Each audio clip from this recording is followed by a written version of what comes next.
Hey everybody, this is Not So and Salty with you for the long-awaited and much-anticipated F-15E cold start video. I know everybody's been waiting for a long time for this, so we are very happy to bring this somewhat finale to you. There's going to be more tutorials down the line, but this is going to be the one just before release. So hopefully if we're releasing it, you guys are going to have this in your grubby little hands here pretty soon. So what we're going to do is we're going to talk through the normal cold start sequence.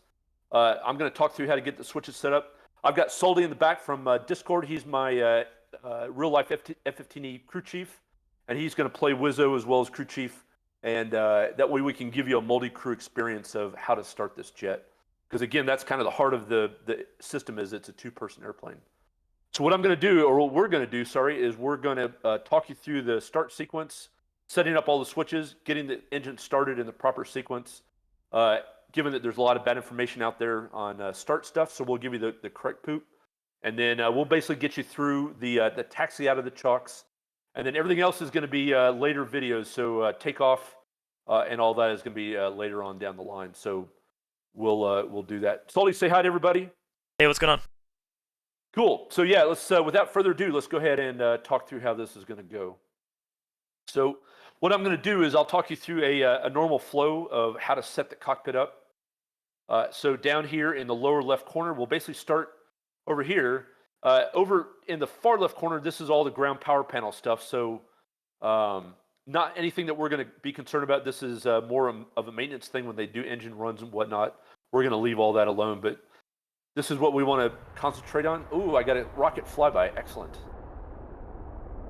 Sweet. All right, so let me jump back down into the cockpit. So down here is basically we'll make sure all the switches are set correctly before the start. So what you want to do is get the microphone on. So Salty and I can talk once we get power on. I'll get some volume set up here. We want to make sure that all the switches on the sensor control panel are off. So JTID's off, INES should be off. I'll go ahead and get some level and gain up for the nav FLIR if I'm going to use that later. The nav FLIR is off, radar's off, radar altimeter's off, TF radar is off, and we'll use that once we get the TF radar going. So I'll get the throttles out of the way. We want to get the anti-collision lights on. Position lights set to about 3 is kind of a standard, and then we want to make sure the throttles are an idle cutoff. Moving over to the front display, I'll zoom in on that a little bit. We want to make sure the conformal tank is in stop transfer. We want the left and right inlet switches to auto, so the ramps come down at the correct time, and then all of the other stuff is set to off as required. What you want to do is also make sure stuff like the nose wheel steering, emergency landing gear handle is pushed in. The canopy jettison handle is not in anything other than vertical position. That would be very bad. Hook is up, gear is down, flaps are up. And then all these other switches are set safe. So master arm, make sure the jettison buttons are not pushed in. We'll keep sweeping around basically from left to right. We want to make sure all the circuit breakers are pushed in, so you can see all those are good to go. And then finally over here to the left side, want to make sure the fuel indication knob is set to tank 1. JFS handle is pushed in. We want to get the oxygen on, and then this is the real key here. Is on this engine control panel. These are the switches, if you don't have these set correctly, are going to get you in trouble. Let me get the landing gear handle out of, or the canopy handle out of the way. So what we want to do is go ahead and get the generator switches on. Emergen's going to stay in auto. Left and right engine control switches on. JFS switch on. We'll leave the ground power in off since we're not using ground power. We'll get the switch guards up on the engine masters, get both of those on left and right. Close the covers. And then over here on the air conditioner, we want to make sure that all that is set as required. The big one here is the ECS switch. So we want to make sure that is in auto. Scroll over here. We want to make sure the temperature set the way you want it. Air source knob is in both. And then any of these lights panels is as desired. Usually in the daytime, we'll leave those off, but at nighttime, you might want to go ahead and turn all that stuff up for daytime or for nighttime use. That way, when you get generator power, you'll start getting some cockpit illumination as required. So Salty, you're going to do the same thing in the back. You'll get all your switches set up, and you can talk about what you're doing there. Yeah, sure. So for the back seat, pretty much everything is just going to stay in off, safe, or norm. We're not going to get too crazy before startup, but I will turn on the mic switch to on just so we can hear each other speak, and I'll go ahead and throw the oxygen to on. And then, like I said, just make sure everything else is off, safe, norm to make sure everything is safe for startup. Excellent. So now that all the switches are safe, we're ready to engage the engine. So got a crew chief out there. Since he's plugged into the jet with a direct cord, but that doesn't work until we get at least emergency gen power. So I'm going to give him hand signals for the JFS start. So at that point, what I'll do is I'll go ahead and get ready to pull the handle. Let me show you on the JFS. So pull it out, you'll get the sound, and within about 5 seconds, you'll get the JFS ready light. So that's all looking good. And at that point, we'll give the crew chief the engage signal. And before we do that, we're going to do the first of 3 lights test. So we want to test the AMAD light. Warning, AMAD, fire. Warning, AMAD, fire. So you'll see that, and you'll get the voice warning. And then now we're going to go ahead and get ready to start. So what we want to do is go over here to the left throttle. We always start, to the right throttle. We always start the right one first. And it's labeled number 1 and number 2, so we're starting number 2 first. So I've got this mapped on my HOTAS, but I'm just using this for illustration purposes to show you the finger lift right here. We're going to pull up. You'll hear the motor engage. And what we're going to do is we're going to watch the EMD right here, looking for about 15% the EMD power will come on, because that's when emergen power is going to come alive. That's all looking good. And it should stabilize at about 25 to 26%. Once that's stabilized, come back over here to the fire lights. We'll do one more test. Now we're going to bring in the engine fire lights. Warning, so we'll hold that down. AMAD, fire. You can see the engine Warning, fire lights are AMAD, illuminated. Fire. Warning, engine, fire, left. Warning, engine, fire, left. Warning, engine, fire, right. Warning, engine, fire, right. So notice each of those audio warning cues will repeat once. So now that that's all tested, we're going to go down here to our throttle. And what we're going to do is basically just take it out of the idle cutoff, over idle, usually go a little bit further, and then go back to idle. And now we're going to watch the RPM, and within about 10 seconds, you'll see that RPM start to rise. There it goes, and you can start hearing the engine starting to spool up. What you're going to see is at about 52%, you'll hear the JFS disengage, and at about 56%, the right main gen is going to come on. So there's JFS disengage. We'll look back here at the ramps. You'll see those come down at 56%, looking good. And then now the engine's going to stabilize at about 72%.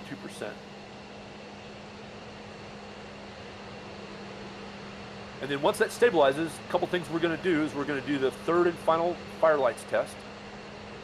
So we're going to hold Warning, the button down, and now we're going to see the AV burn-through lights come in addition to the other 3 Warning, lights. engine, fire, left. Warning, engine, fire, left. Warning, engine, fire, right. Warning, engine, I'm going to silence those. You get the idea on that. The other thing we're going to do is we're going to look over here at the utility hydraulics and the PC hydraulics.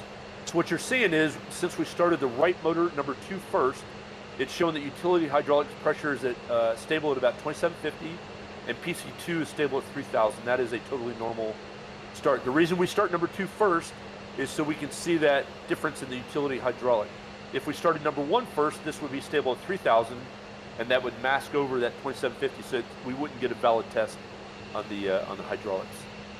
Okay, so now we're ready to start number 1. Salty, you ready to start number 1? To go.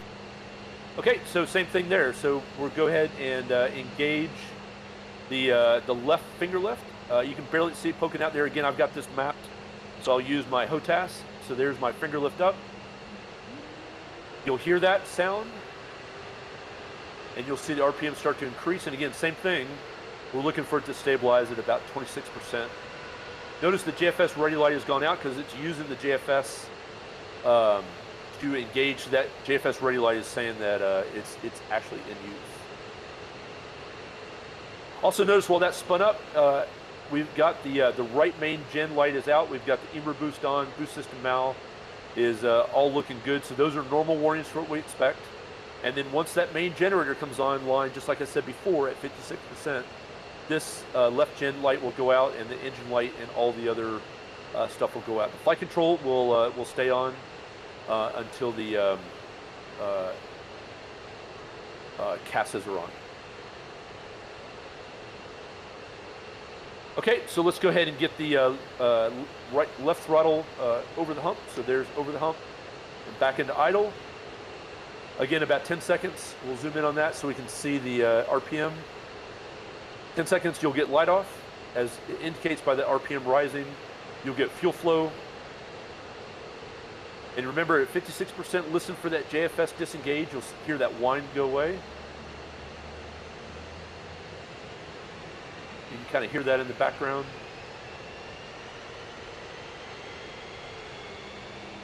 There's disengagement. 56%, that left gen light goes out, and it should stabilize at 72%. At that point, we'll go ahead and get the canopy closed. Clearing the canopy, Salty. Clear. Okay, canopy's coming closed. And notice we're now stable at 72%. Those lights have gone out. Give it a few potatoes for the canopy handle, and that's now closed. Okay, so there's our good start. While I'm here, I'll go ahead, now that both engines are started, I'll get a lights test. And what we're going to do is I'm going to hold that light test down, and we're going to sweep through all those to make sure there's no burned out bulbs. So we're going to sweep all the way from right to left this time. All those lights are on. You can see all that is good. All the fire lights are good. Light in the handle is good. Flaps and gear is all good. And then all that goes out when I release the button. Okay, so that's it for the lights test. What I'm going to do now is I'm going to go ahead and get the all the sensor stuff powered up. So we will go ahead and turn the JTIDs to on. I'm going to turn the let's zoom in here so we can see that a little bit better. I'm going to turn the INS to GC align. I will turn the nav flare to standby. Radar's coming to standby. Radar altimeter's coming on. TF radar's coming on. Again, we don't have a TF radar yet for this work in progress build, but you will get that later on in EA. While we're doing that, we'll go ahead and get the HUD and UFC powered up, or at least lights on. That's all looking good. And screens are coming on. We'll get the radios on. And at this point, Salty's doing the same thing. So once both generators are online, he's going to get the he's going to get the all the stuff on. So Salty, you can walk him through what you're going to do to get power on. Sure. So the first thing I'm going to do, and obviously these things can be done side by side with each other. You don't have to do them in order. I'm going to get the TGP to standby and get that bit going. We're going to turn on the RWR to combat and the ICS to auto. Then over here on the right side, we're going to throw the ICS to on, RWR on, and the EDUBs on. And then right below that, throw the countermeasures into standby.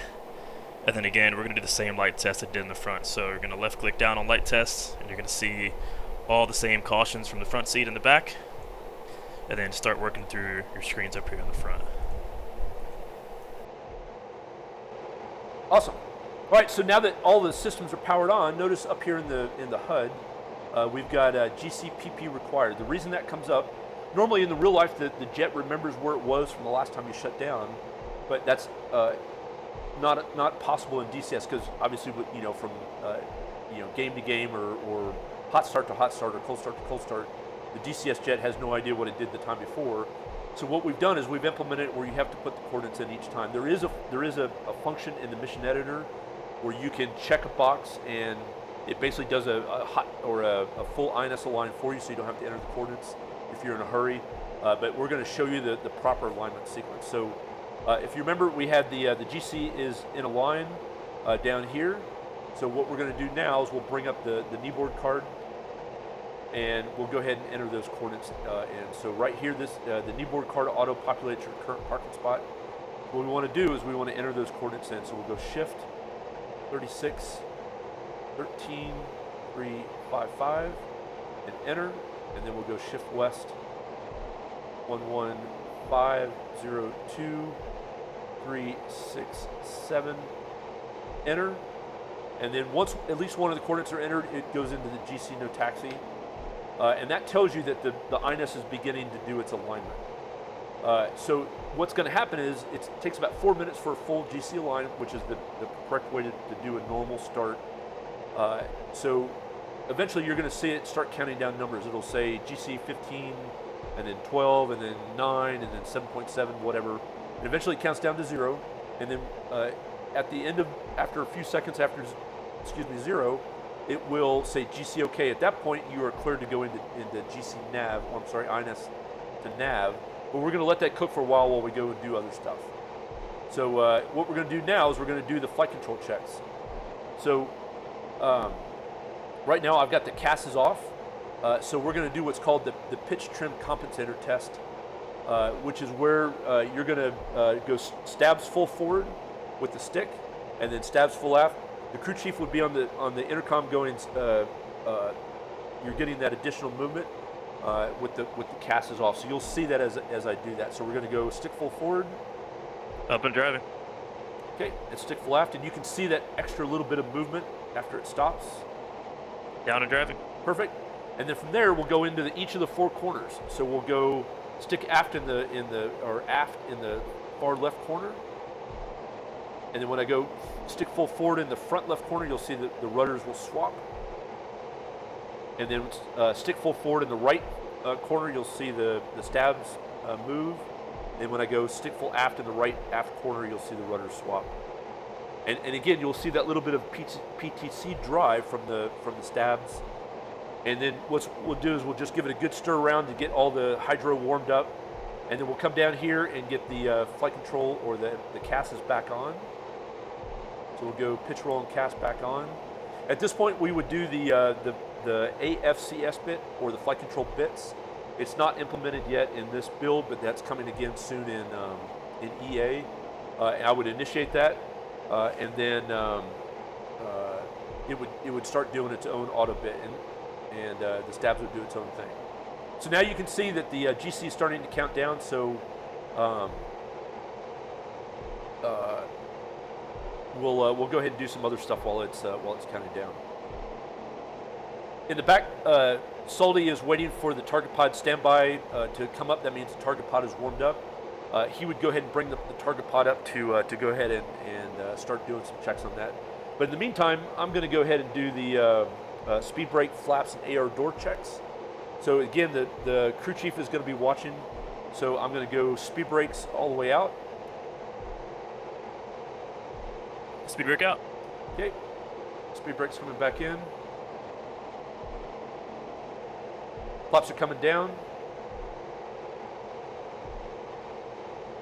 Flaps down and lock. Okay, and then we're going to do an AR door check just to make sure if we're going to do any kind of air refueling, we want to make sure that's going to open. So here comes the AR door open. Doors open. You can see I've got a ready light on my canopy bow, so that's all good. So I'm going to go ahead and close it. Ready light goes out. We're closed. Cool. And at this point, we're basically just waiting for the GC to align. And again, Soldy's, if he has to enter any kind of route stuff for the nav, he would be entering that. He would be checking the target pod.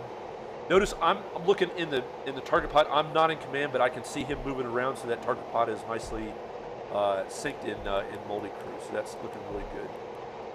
At this point, he would also be setting up the packs for the armament for the weapons, and I can watch him do that through the Multi Crew sync stuff. So Soldy, if you want to talk everybody how to set the packs up, you can go for that. Sure. And so I'm sure there's going to be a video to explain packs a little bit more in depth, but all in all, for the startup, I'm going to open up the kneeboard and verify I have fuel tanks, 4 GB12s, 1 GB24, and then the 3 CB87s on the right CFT and a fuel tank on the right wing. So to set up the programs, all I'm going to do is select which weapon I want to use for program 1. So I'm going to select the 12s.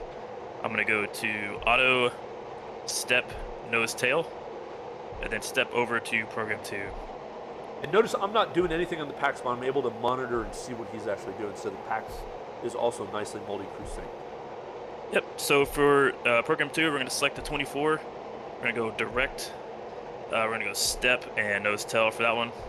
Then for the last program, we will set up the CBU 87s. We will go CDIP, ripple single, We'll do a quantity of 3, and we'll go ahead and spread those out by 100 feet as well. And then we'll put the height fuse on there as well. And if you notice, if I go back out to combat jet, I can also set up my combat jet here. So for the first release, I will select my fuel tanks and then hit enter, and that will show left and right store for combat 1. And then I'll select 2 down here and then select everything. And that will give me a second chance at getting the fuel tanks off, as well as all the air-to-ground ordnance in case things get bad. So, and that's all synced from the back seat and to the front seat. And that's pretty much it for the setup for the Wizzos in the back. Everything else is pretty much going to be done from the front. Awesome. Okay, so now you can see, he's already checked the target pod out. Normally the Wizzo will do that on the ground just to make sure it's going to work, especially if we're going to do any kind of laser-guided bombs, just to make sure there's nothing wrong with the pod before we taxi.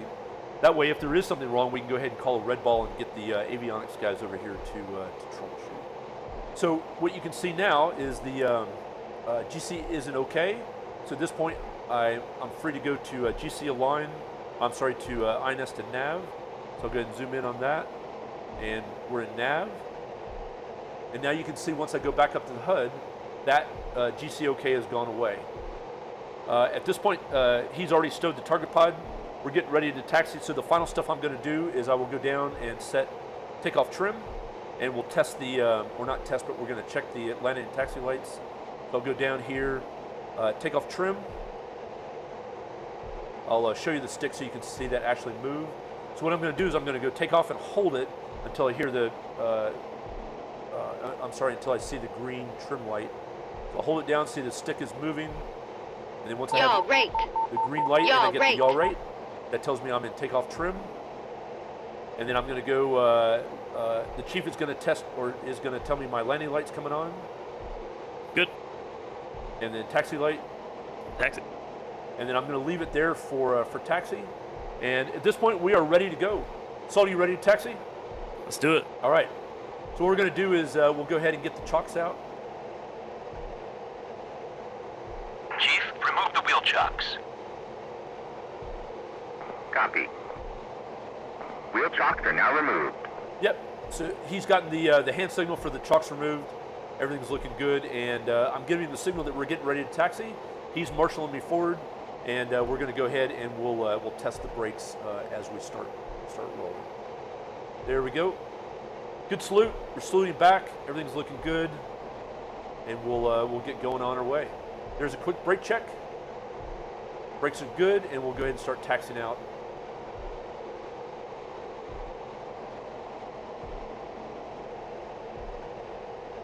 And here we go. All right, Salty, how did I do? Went great, man. Let's grab some steaks. Sounds good. Looking forward to that steak. All right, guys, we're going to go rain some hate on some bad guys. This is Not So and Salty out for the cold start video. Hope you guys enjoyed it. Hope that was informative. And as always, hit us up on Discord if you want to get any real questions answered. And we'll see you there. And Not So and Salty out. You guys take care. See you. Bye. See ya.